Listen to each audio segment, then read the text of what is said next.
Good evening and welcome. I'm Heidi Love and have a smile on my face. I heard the line of the day today. I'm so grateful to you. I'll wash your floor with the toothbrush. Real love. Real love. Real love. So you are here at Recovery Talk, and we are part of Love Coach Academy Compassion Talks, which started due to COVID, really. So we've been here for quite a while now. And there's help every day, 7 days a week, different love coaches, different teachers, different topics. So check it out. The website's scrolling across the bottom of the screen. And today we will be, this is our second call of a 3-call series that we're doing with our friend Krishna from Australia, who will introduce himself in a minute. And we're going to go through the 7 fears that affect the way we love, that really affect all of our life, and essentially keep us in relationships too long that maybe we should have left. I don't know. Any of you out there stayed in a relationship too long? Yeah, me too. So I wanted to remind you guys that you can comment with us live in Facebook. We'll be looking at the comments. We can chat with you. You can ask us questions, and we love your participation. It always makes it a lot more fun. So we're so glad you're here. Share with your friends, and I'll let Timothy and Krishna introduce themselves. My name's Timothy Earle. I'm on the island of Maui, and I'm okay. There was a dam that overflowed kind of near my house, but you know how gravity works. It pulls water from high up down towards the ocean, and that valley is nowhere near my house. So we're safe here, and praying for the people who've lost their homes or have had water damage. And I am a coach like Heidi. We both offer free half-hour intake sessions to see if we're a good match and to go over our services, what they cost. And you can see HeidiLove.com scrolling there. So all you have to do is copy and paste that into your browser. You'll get her phone number, her email address. And when she scrolls mine, TimothyEarle.com, same thing.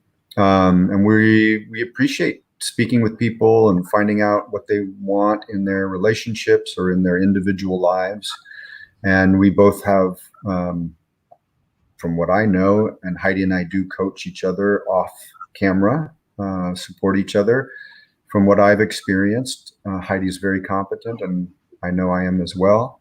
So please feel free to reach out. And also, if you want to catch up on the last video that the 3 of us, Krishna, Heidi, and I did last week, go to lovecoachacademy.com or Heidi's page or my page on Facebook, and you'll scroll and find Recovery Talks, last talk on love there. This is a 3-part series. This is part 2.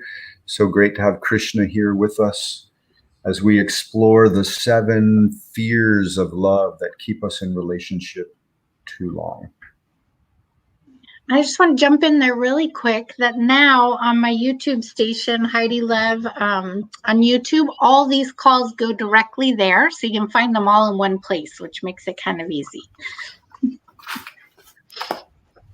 And thank you, Heidi, and thank you, Tim. I'm from Brisbane, Australia. My name is Krishna Pabari, and I've been part of Love Coach Academy now for 6 years. I run a family investment office. So outside of money and investment, my interest is family dynamics and people and the things that make dynamics work between family members and the things that cause strain is very, very real for me.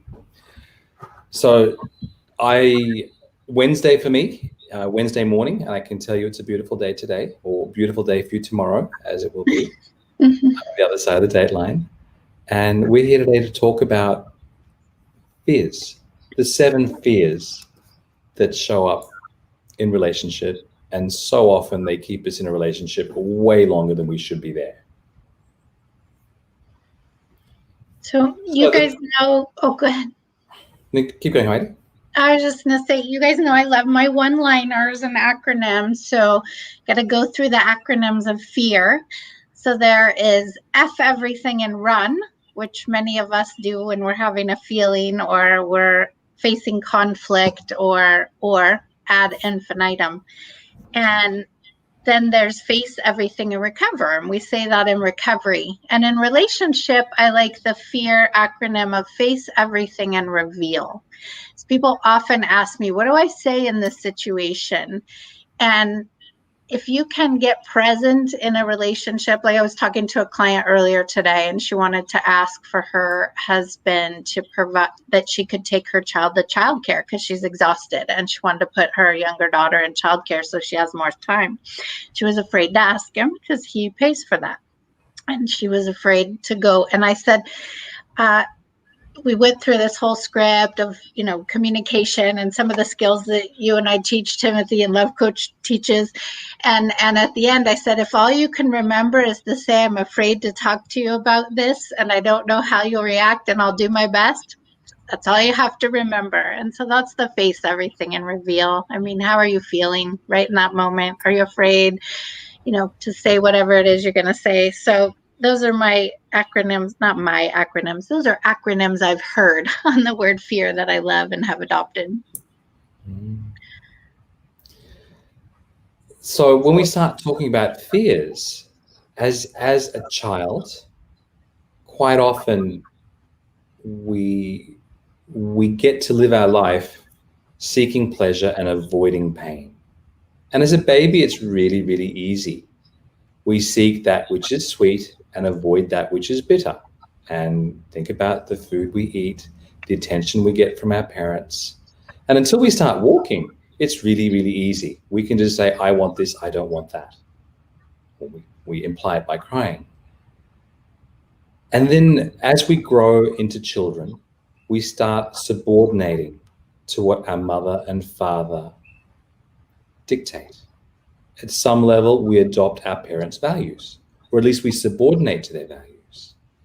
We seek our parents' approval because we're living under their household and because they're the ones who are rewarding us. Inevitably, that happens. Then we start going to school. Then at some point, many of us are exposed to a religion. Then maybe we start getting to the age of 8, 9, 10, 11, 12, and then we develop a peer group. And we subordinate to our peer group. We want to belong. So our peer group's values we start to follow. And then as we grow into adulthood, there are values that our city or our country live by. And then eventually we grow into mature adults, and sometimes around the age of 40 or older, 50, we transcend some of these pleasure and pains and we say, okay, do I really have to do what my mother taught me to do? You know what? My mother said I need to be nice and not mean, but I see her beating on my dad. Oh, I wonder if that was actually attainable. And then we hear quotes like, seeking that which is unattainable is the source of all pain. So today we want to talk about 7 fears that show up in our lives and turn up in our relationships. And they stop us from being our authentic selves. And sometimes they keep us in relationships far longer than we should, or sometimes they have us seeking relationships that we shouldn't. So the first one is the fear of breaking away from the system of a perceived spiritual authority. I don't want to be considered a bad person, or I don't want to go to hell. So that one comes from religion and from the peer group that comes from our religion. Who's ever been part of a religion? I know I have.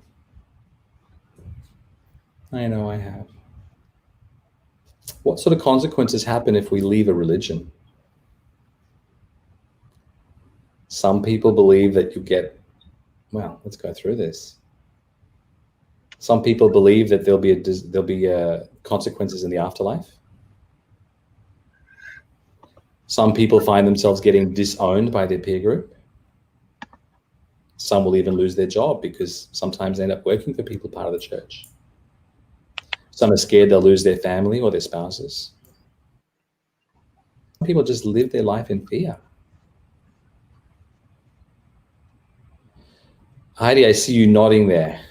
Do you have experience with this one? I was just thinking in relationship, like fear of breaking away from a system of a perceived spiritual authority. So I grew up in a religion that it was marriage till death do you part, but that isn't what I saw in my home. So it was what you mentioned earlier, like hearing one thing, seeing another, having confusion around that. But that was one of the fears that kept me in a relationship. And I talked about that last week, that I, after fighting with myself for 2 years, realized that my commitment to intimacy in a relationship was higher than my commitment to marriage. And I don't mean intimacy like sexual intimacy. I mean availability of the person's presence. And so I was afraid that God would hate me. I was afraid that I would be punished. I was afraid that breaking a marriage was terribly spiritually wrong in some way. And that was one of the fears that kept me in that relationship too long. Tim? I can't stop thinking of some documentary that I saw about Scientology, where when someone wanted out of Scientology, that they did actually follow them and kind of harass them, and with certain people even lock them up, like have them stay in a room by themselves until they kind of came back to their senses. And I don't pretend to know everything about Scientology, so if you're a Scientologist and you feel like that documentary wasn't real, but the analogy of I can't leave, if I do leave there's going to be bad consequences, is a trapped feeling for me. And in my own case, it ties into what Krishna said earlier of, if I leave the church, or if I basically say I don't believe in this, then I'm upsetting my mother, my grandmother, my grandfather. My whole family system is built around this church thing, and all of my community and my friends are all in this church thing.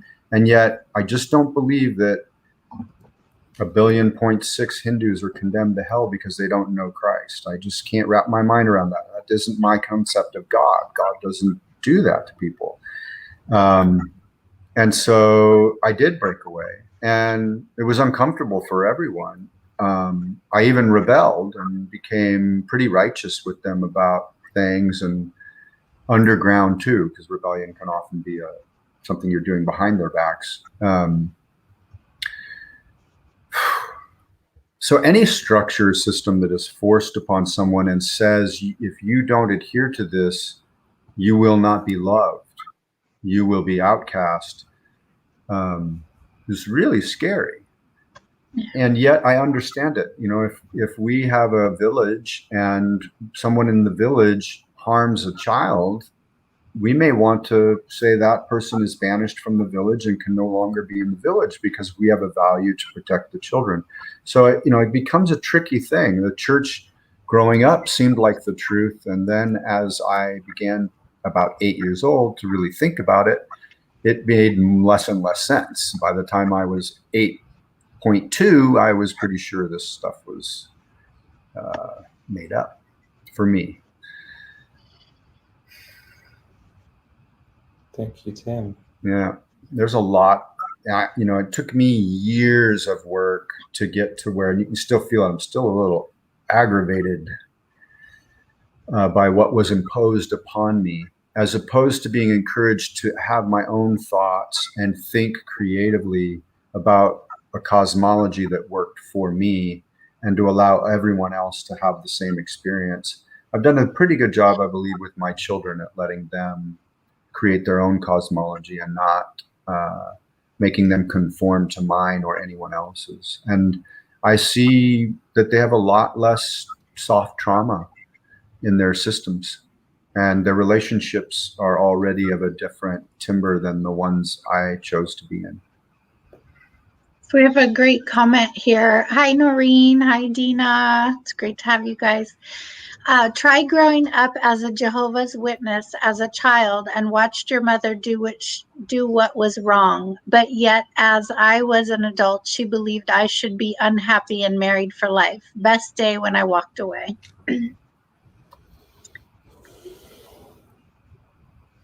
Wow. Thank you for that share. Yeah, spend a little bit of time at the Jehovah's Witness Church too, so kind of have an idea of what you're talking about. So I went the other path in terms of religion. I grew up in I grew up with parents who were somewhat religious. I went to a Catholic primary school. I went to an Anglican secondary school. And somewhere in there, in my early teens, my parents became considerably more religious. And I learned of all these things I needed to do. And I just rebelled. I'm like, no, I don't believe in God. So I went through teenage and my 20s actually saying, I don't believe. So I went down the other path. So I didn't believe, yet I still wanted to belong. I just looked to belong elsewhere.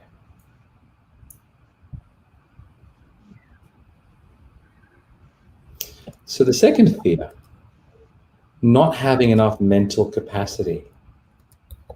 I'm not smart enough. I don't have the credentials. I don't have a degree. I can't do this on my own. Now that one rings particularly true to me because I was in a relationship where my relationship ideal was I've made a commitment. I have children with this person. I'm here. I'm not going anywhere. However, they stayed out of fear of not being able to manage without me. And so I stayed on a misery ground way too long without even recognizing that fear in the other person. I think what comes up for me around this one, fear of not having enough mental capability or not having enough credentials. I'm thinking of the kind of love fantasy and what we dream into, and then mixed with our own self-worth, especially if we've struggled with codependency, probably we've struggled with self-esteem. And I know for me and for many, I'm going to say women that I've worked with, because not that men don't have this too, it just happens to be women that I've worked with, that there's a term called choosing lower companions. And I don't really love that term because I don't really think of people as higher and lower. We're just different places in life, whether we resonate or not. But picking partners based on the fact that they make you feel good about themselves because they need you, or they might be less far along in certain areas where you feel good about yourself, where you wouldn't pick a partner that you don't feel smart enough, you don't feel intellectual. I think, I'm embarrassed to share, and maybe I won't, the vulnerability around that one, because that has definitely come up in my past life. Not today, but before. I think of relationships where there was a fear that if I left the relationship, I wouldn't be okay. My world would fall apart. And this is what I heard Krishna's ex kind of feeling like I can't take care of myself if I leave. So I understand that one, and that creates codependency, creates a feeling of being trapped.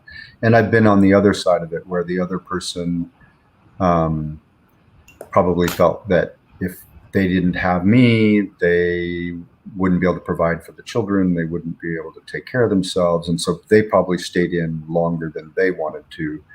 So I think it's a tricky one. You don't want to jump out of something too fast because there's a fear of not being able to take care of yourself. You want to, I think, slow down and look at that. Is this about the relationship, or is this about your own personal growth? And maybe there's a way to increase your self-esteem or your own value, or stand more independently so that you know that you're not trapped. And at the same time, maybe you do have to rupture the relationship in order to go experience life and move out on your own and really know that you can take care of yourself. Hard one. Number 3, fear of failure. How often do we do something or not do something out of a fear of failure? I can remember I've been having conversations with my 10-year-old lately about a competitive spirit. And it's okay to play tennis and not win, or it's okay to play chess and not win. Because sometimes we win just by participating, just by doing our best, just by growing and learning every time, or just by having fun. How often do we go into relationships saying, well, I can remember a relationship I wanted to enter into, I was entering into last year. The girl was so scared that I would lose interest in her. So scared that she wouldn't be worthy enough for me. And she panicked and ran away. And it's like, gosh, what have I done out of a fear of failure? What have I not done out of a fear of failure? Have I stayed in a relationship too long? Yes, I have. I've stayed in relationships too long thinking, what if I leave this relationship and can't find another one? What if no one else will have me? What if this is the best I can do? How many times have I gone ahead with a relationship that wasn't really what I want? I've done this. Well, she's here. She's interested. She loves me. Oh, okay. I've done that in my past. Tim, I see you nodding. Yeah, I think it goes the other way around too, where we see someone we want to be in relationship and our fear is that we aren't valid enough, like the girl that possibly told herself that she would let you down or you wouldn't continue to be interested. And so we avoid building a relationship, business, friendship, lovership, whatever, with someone because we're afraid that we're not enough. They're better than us, or why would they be interested, or they're so smart. And I think also in my own experience, times where I'm afraid to be myself or tell someone about who I am because they will judge me as not good enough or wrong or icky or whatever the story is. And so then you're never really finding out if the relationship can exist because you're not actually divulging and being yourself out of fear of quote unquote failure, fear of not being enough. And it's a tricky one, right? We talked about this last week, coming into self-love, self-mastery, being sovereign, as some people are calling it, allows us, I think, to be in relationship with people and be okay and be ourselves and trust that we either are enough or not enough, and that's okay. And let it go or let it stay and or choose to leave or choose to stay out of a sense of being whole and complete. I remember Heidi saying a couple of times on different shows about really coming to terms with, I like my body is fine. And if someone doesn't like my body this way, then they're not somebody I want to be with. I don't have to be with them. And so I'm not going to worry about my body anymore. Right? Something close to that. That's right. That's right.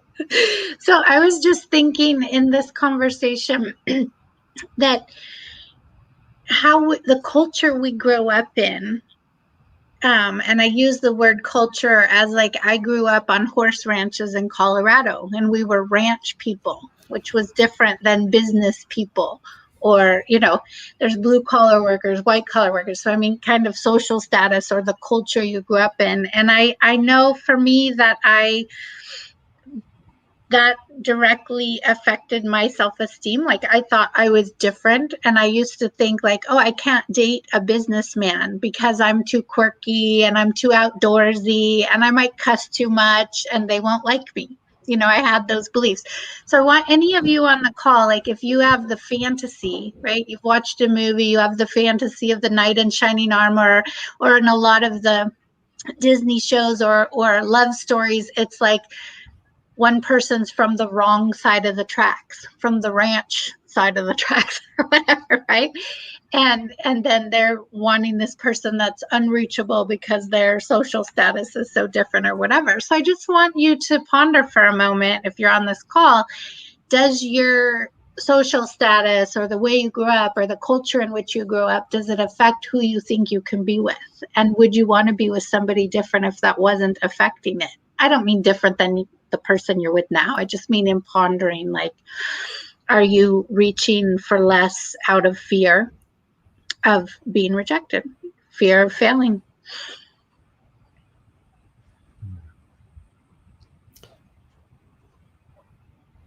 I have a question too.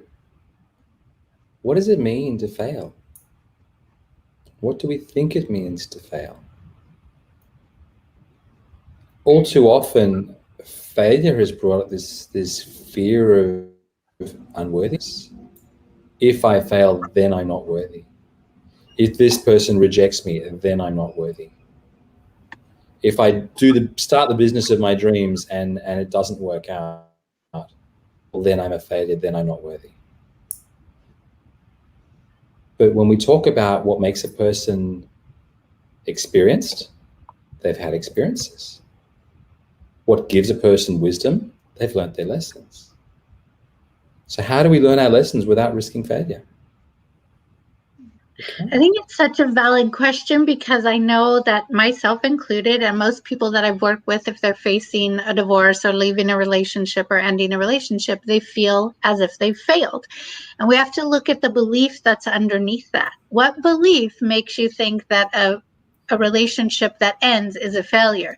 Because that could be the belief that we're supposed to have one person and stay with them the rest of our life. Well, then of course, if we change relationships, we'd feel like a failure.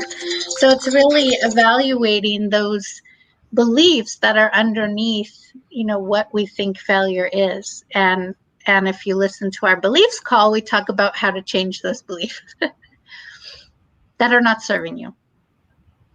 So for me, relationship is a spiritual journey. It's a place for growth. It's a place for love. It's a place for me to see reflections in the other person of myself that I haven't fully brought to light. So I'm not chasing a fairy tale of happily ever after. I'm chasing the growth that comes with the journey and the love that comes with the journey. So no, I don't see ending a relationship as failure.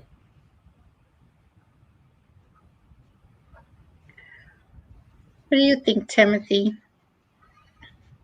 I've thought both things.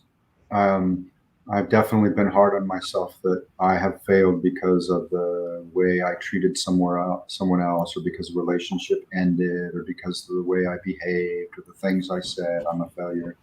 And ultimately, I do and teach that failure is just a series of mistakes, and that we can learn from those mistakes, and that the best is to make new mistakes. But the idea that we're going to never make any mistakes at all, or that we've learned all the mistakes there are to make and that we're done, I think that would be the biggest failure for me.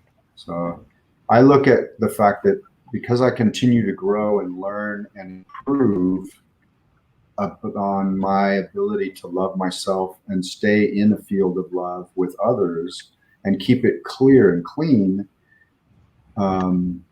I'm not a failure. Whereas if I shut down and become rigid and grumpy and depressed, and I would see my life then as a failure. So I see it more about, and that's just me, I'm not judging anyone else, just for me, that would be a failure. Whereas if I can keep myself open, learning and growing from my mistakes, from quote unquote my failures, then I'm a success. And so is everybody else.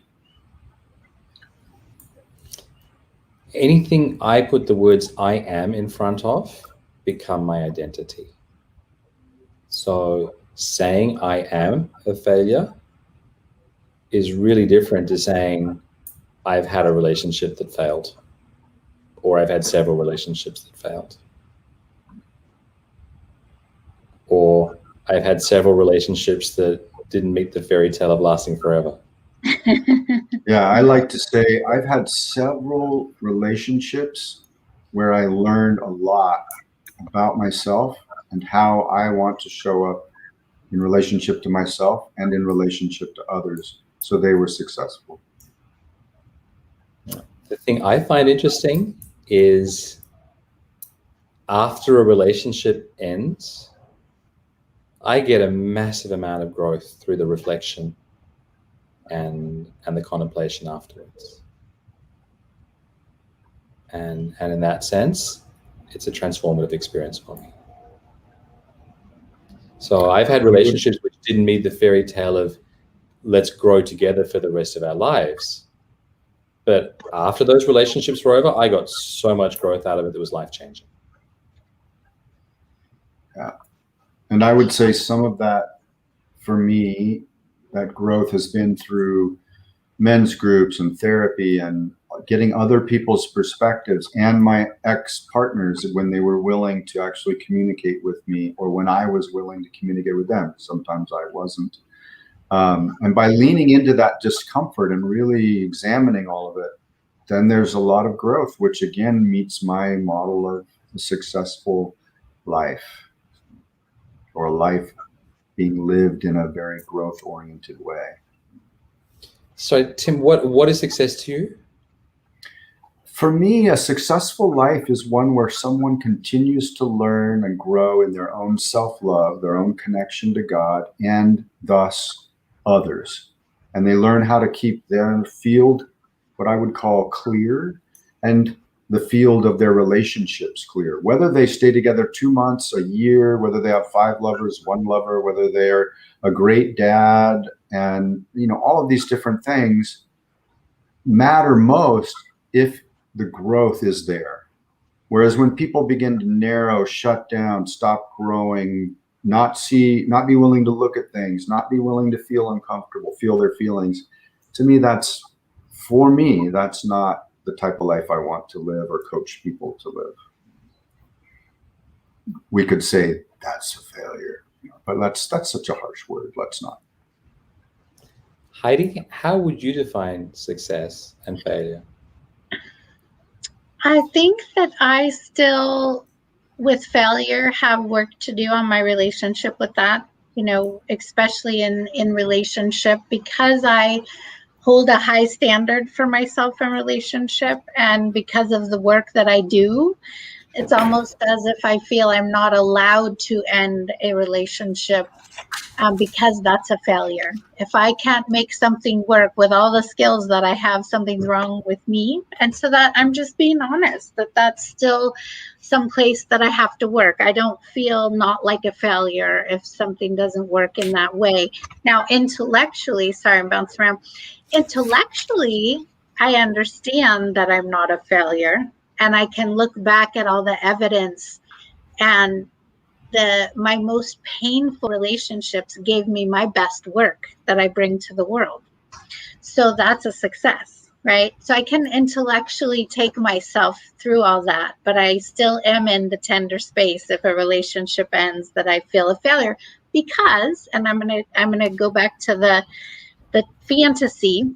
And I want to put this out there because we're talking about love fantasy and what's healthy and what's unhealthy. So, and I want to be careful that we can still visualize, we can still want something. I have been someone that settled for less than what I wanted out of fear, like all the fears that we're talking about, fear that I can't really have what I want, or that I'm not worth having what I want, the things that are underneath that. So I don't want in any way in these conversations to say don't have a ideal or a vision, or when we use the word fantasy, we're talking about the denial that you stay in or that you reach for as a hit, like an addiction. But part of this fear, and we're talking about it keeping you in relationships too long, is what I have experienced as a failure in myself, like not believing into the vision that I could have. So staying too long in relationships that didn't serve me in that way. And my view for success in my own life, when I feel successful, is when I can accept whatever is and not look at it as bad. When I can have joy in every day in my life and experience the day as it unfolds and find beauty in it, whether it's pain or pleasure or hard or easy. To me, that is successful, when I can experience life through those kind of eyes instead of through suffering. And success for me is also attached to being able to provide a better life for my kids than what I had financially, and opportunity. So having opportunity and providing opportunity for myself and others is also a way that I feel success. Thank you, Heidi. I want to go back to what you said a moment ago, that if I can't make the relationship work, I don't want to leave, or I'm a failure. Mm-hmm. Was that what you said? Yeah. So I'm wondering, I'm just curious, what beliefs are supporting that, and are there any others who might have the same beliefs there? Because I used to believe I'm 100% responsible for my relationship, and it doesn't matter if the other person does the work or not. I will do the work, and I will take responsibility, and I will hold a vision for what I want my relationship to look like, and I will lead us there. And I developed a very, very strong vision and a lot of strength and resilience, because I kept getting rejected constantly. But what I've also learned is my belief that I'm 100% responsible actually didn't work, because the other person needed to be responsible too, even if only 1%, and I'd put in the other 99. If they don't want to do the work, if they don't want to be there. So I had this belief that I'm responsible. I also had this fantasy that it actually didn't matter what the other person wanted or didn't want, as long as I had the vision and held on to it, they would follow.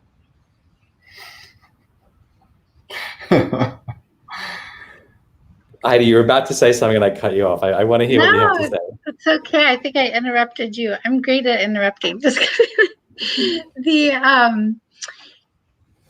I'm really, really glad you brought that up, because it is very true for me and many of the clients that I work with that have codependency. This is a theme in those relationships of I'm 100% responsible. And underneath, it's a sense of control. If it's my fault, if I'm responsible, I can control the outcome. And, I had to do a lot of work to get honest with myself about that. And I'm not naming that on you, but I think that for many of us it is. And I have chosen partners that don't match the work. And now I look at the analogy of, like, if you partner with someone to build a home and there's only two of you and you're the one doing it all, you're going to get exhausted, right? It's not even possible to do part of it, because you need someone else to hold a board up or put a nail in or whatever. And I have to think of that very physical analogy now. And I have had to have a lot of self-compassion for leaving some of those relationships and do the work to hopefully attract an equal partner, meaning they are equally committed to doing the work and holding the vision. If one person has a vision, the other person's sitting somewhere else doing some other thing, it's not a coupleship moving in a direction with much flow, right? I'm really glad that you brought that up. Yeah. Heidi, in my instance, I don't think it was about control so much as my worthiness was attached to my ability to take responsibility. I'm Mr. Responsible. And I needed to be right. I needed to make it right. We have children. It's like, I'm not giving up. I'm not a quitter. Yeah. I'm taking responsibility here. I'm going to make this work. And I held some beautiful visions. But what I've learned is that seeking that which is unattainable is the recipe for all misery and failure. So if I'm asking someone else to live outside of their values, I'm setting myself up for failure. My values are as unique as my fingerprint. They're how I leave my mark on the world. So my values are, I take responsibility, I'll do whatever it takes. If I have someone else who's an avoidant, who's like, no, when it gets tough, you just get out. And that's how they're wired, and that's what they're like. It doesn't matter what I do. I'm setting myself up for failure. So in that example, I learned failure is not walking away from the relationship. Failure is expecting someone else to act outside of their values. Well said. So recently I had a relationship end, and I wasn't happy with the reasons why she ended the relationship, but I realized why she did was in alignment with her own values. I'm like, oh, okay, you got my blessing now. There's no point me trying to change her mind because she'll always be outside her values. Beautiful. Yeah, there's like a power in that, and the power is acceptance. Accepting that people get to live life as they choose, not as I choose. So if I'm in relationship with someone, I need to know my values, my fingerprint, and I need to honor my own values. I need to know my partner's values and how they live their life and honor their values as being good for them. And then I need to learn to communicate my values in terms of their values. Yeah. Shall we move on to number 4? Number 4, fear of losing it all financially. Maybe I'll go broke. Maybe I'll go bankrupt. I won't make enough money to survive. I will lose all my money to her if we break up. The flip side of it is, let me enter this relationship because this person will make me financially. They will make me successful in terms of their wealth and well-being if I get to be with them.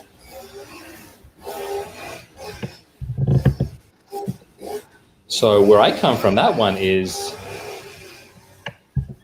I don't like creating codependencies. I believe in being sovereign. I believe that I have my own worth, and I believe I have my own career, and I believe the person I'm attracted to should as well. I know there are a lot of people out there who do codependency, and it's socially accepted. We have one partner who is the provider and the other partner who is the nurturer. But how often does a nurturer stay in a relationship because they're scared they won't be able to look after themselves and provide for themselves?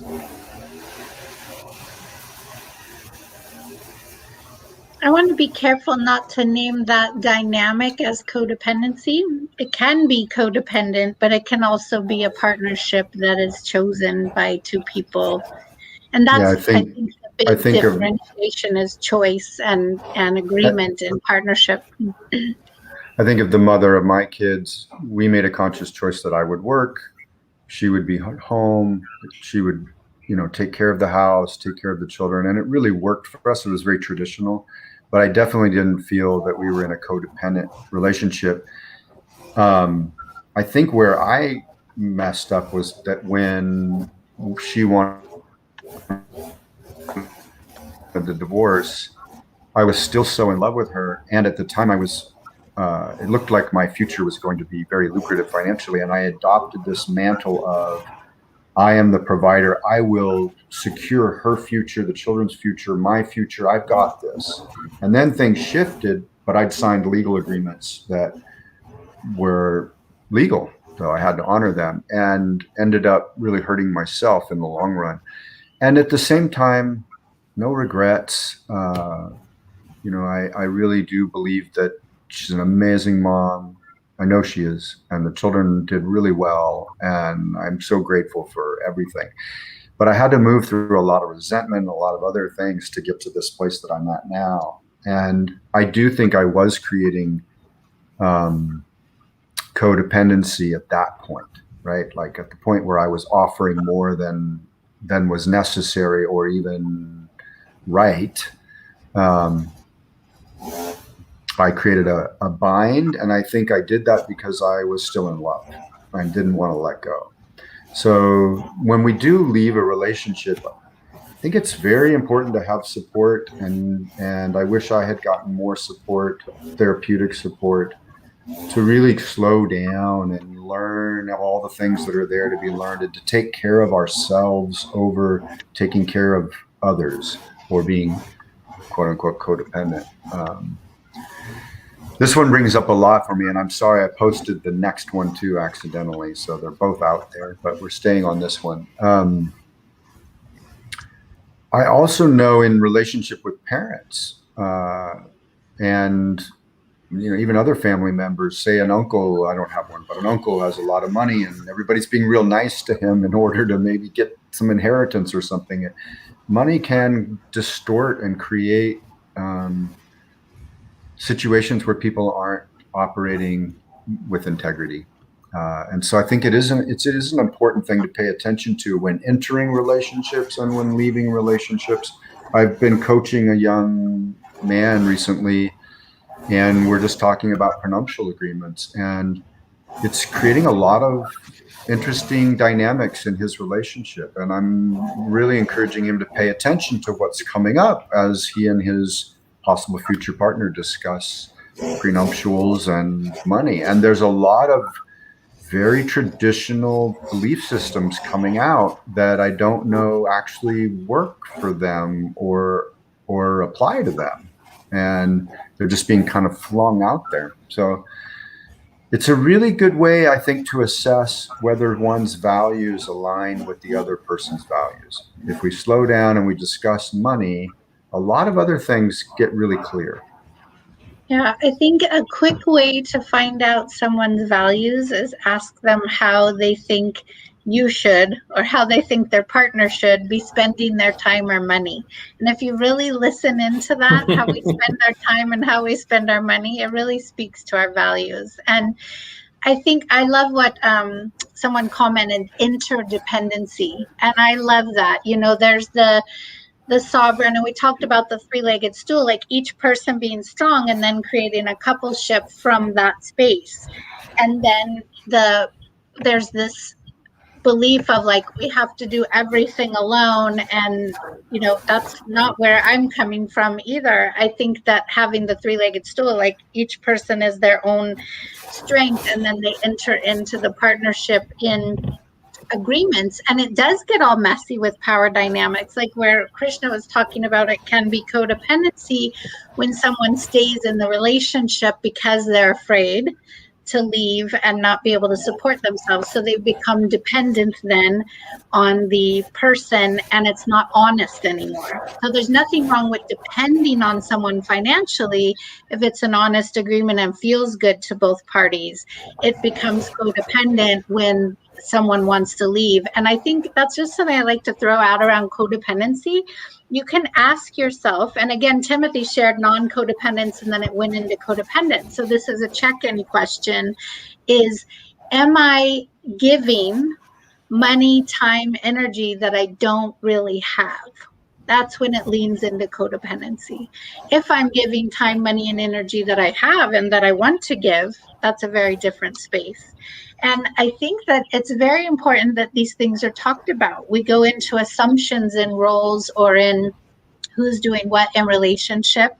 And that's where it gets messy too, where when you create healthy interdependence, it's great to be able to depend on your partner for things. And it needs to be verbally agreed on. And we all need to realize that we're human and we will fail each other. I'd like to add to that, Heidi. Sometimes we give to get, and that needs to be brought to light. If we give in partnership, oh, this person's giving this, we're giving that, that's one thing. But if I am giving this to get love, or if I'm giving this to get affection, then I'm not saying it's a bad thing. I'm saying it needs to be brought to light. And Tim, you made a really interesting point there around prenuptial agreements. And look, it's one thing to marry someone at the age of 20 or 25 and say we'll be together for life, and we both started with nothing and we'll create a partnership. But when we go into our 30s, 40s, 50s, or older, people bring different things to the table. And I believe it's so important to begin with the end in mind. Well, what if it doesn't fulfill the fairy tale of happily ever after? And even if it does fulfill the happily ever after, let's both have our sovereignty in here. And let's decide what happens on the way through, and let's decide what happens at the very, very end. Is it okay to take away what we both put in? As in, each person takes back what they put in and we share what we made together. Or whatever the agreement is. But what I've lived firsthand is by not having a prenuptial agreement, at the end, lawyers get involved, external parties get involved, and the trust that the couple once had gets destroyed.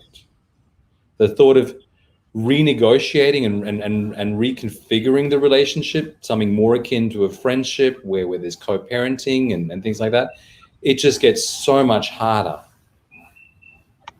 because the trust has been destroyed in the process. Yeah, I think that's so important what you're bringing up, and I want to be tender to that. A lot of people reach out support to help fix their relationship or to stay in the relationship. And I just want to put it out there that Timothy and I actually help people uncouple, and people reach out to consciously uncouple and try to go through it in a conscious way where they're supporting each other as friends and doing the opposite of what happens so much, which Krishna just mentioned, that it gets really ugly and people get very hurt and a lot of money goes other places. So there is support for uncoupling in a way where you don't have to destroy each other, if that's where it's at. The next one, fear of losing loved ones. If I go into this relationship, my parents will disown me. If I marry this person, my parents won't approve of me. My grandparents won't approve of me. Or if I leave this relationship, my mother will never talk to me. If I leave this relationship, I'll lose my children. How often does that happen? Too often. I see some tears there, Timothy. Are you willing to share? And sometimes it's an actual consequence, and you do lose the children, or if they weren't your children, you still lose the relationship with them because the other parent, rightly or whatever, chooses to take them and keep them away.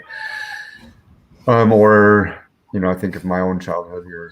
My father left the family system and was hours, couple hour plane ride away, and didn't get to see him as often, and it was hard on all of us. And so sometimes it's a reality.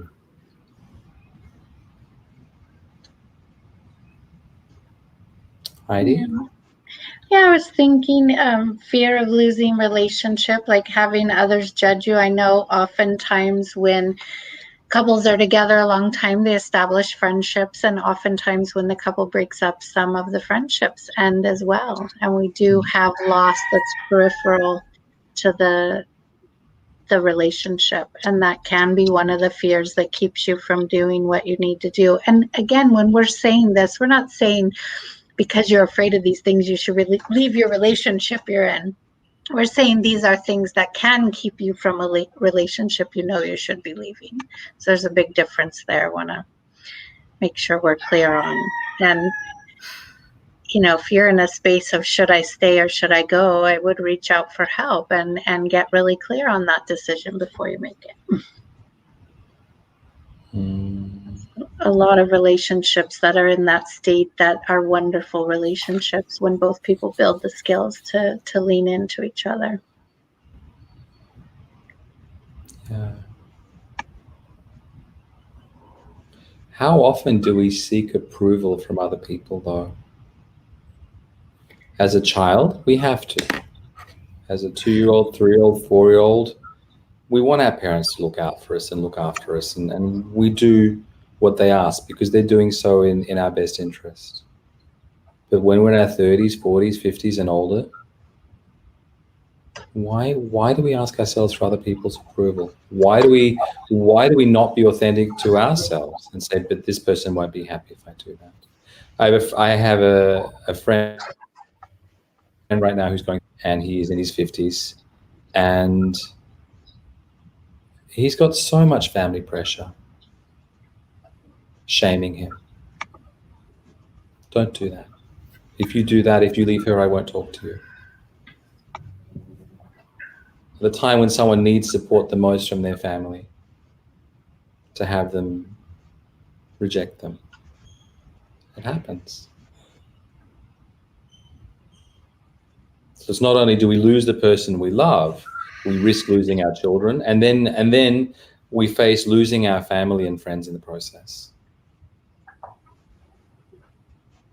So I'm noticing our time, and we have about 5 minutes to wrap it up. So I'm wondering if we should leave the next 3 for the next call. So, because I don't want to go through them fast. These are deep. What I'm present to is a lot of emotion, and I'm finding things arising in me from this conversation. So I thought maybe we could each check in about what is alive for us due to this coming up, and certainly anybody in the comment box, like what's coming up for you.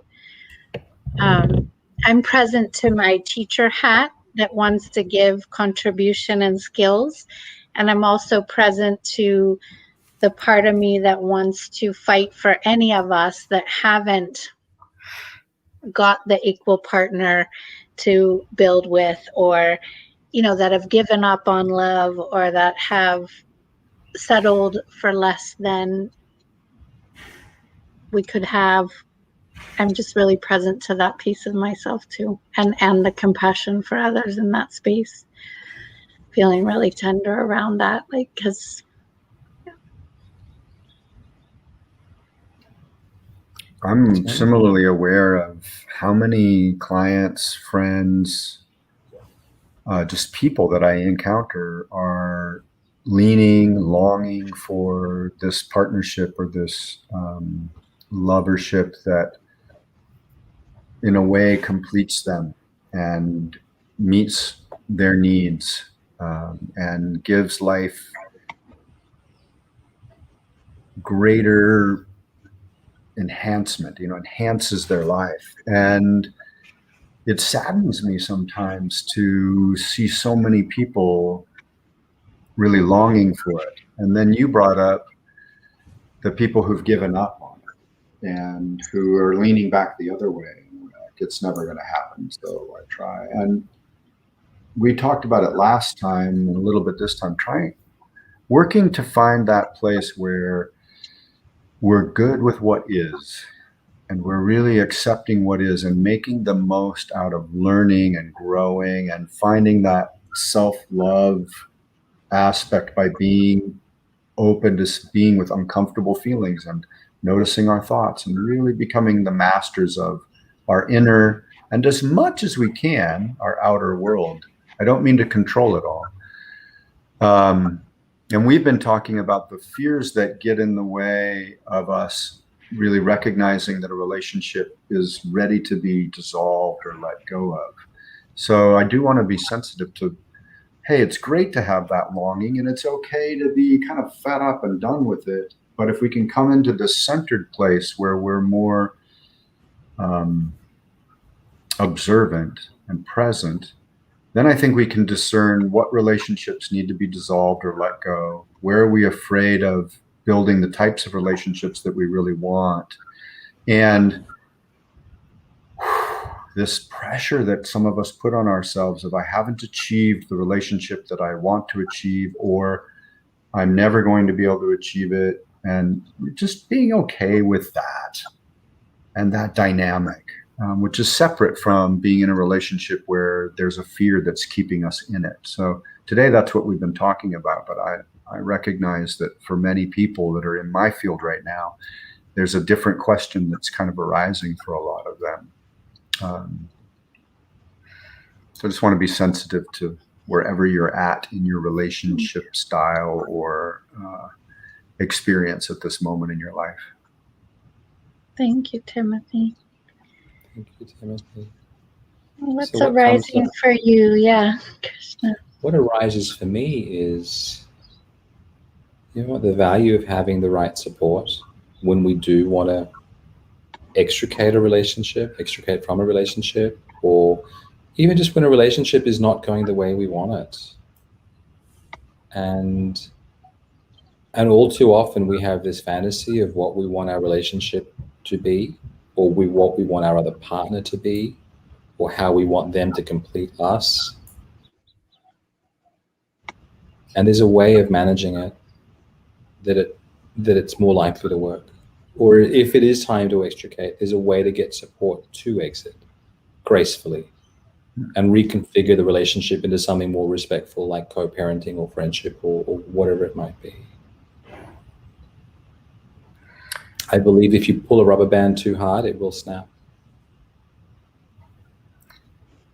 Yeah, I think the tears that I had earlier are due to a relationship where I don't feel I was ready or found the right support to keep me from snapping the rubber band. And when I snapped that rubber band, it really stung everybody that was involved. And I take full responsibility for my actions and being an unhealthy human being to be in relationship with.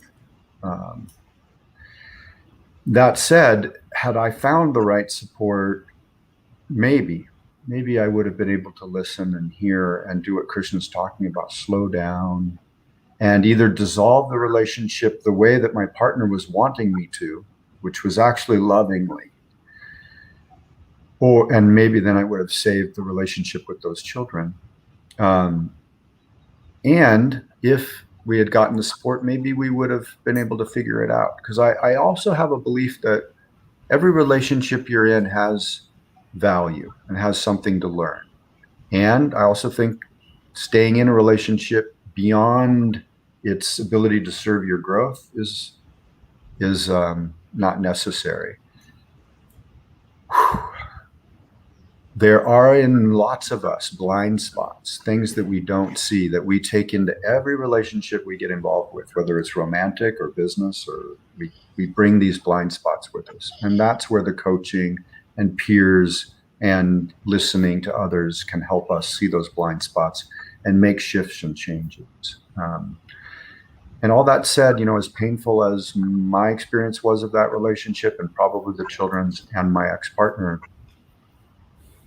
I have finally looked at a lot of those blind spots in ways that I don't believe I could have if it hadn't been really, really painful.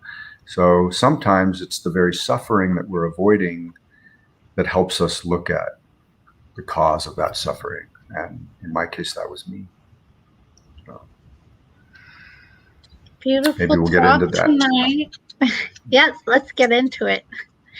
So join us next week, same time, same place, 5 p.m. Pacific Standard Time for our third talk with Krishna, Timothy, and I, and we'll be diving deeper and do the last 3 fears and have some other great relationship topics to talk about with you. And, send us your questions, talk to us, communicate with us, or reach out. We'd love to hear from you.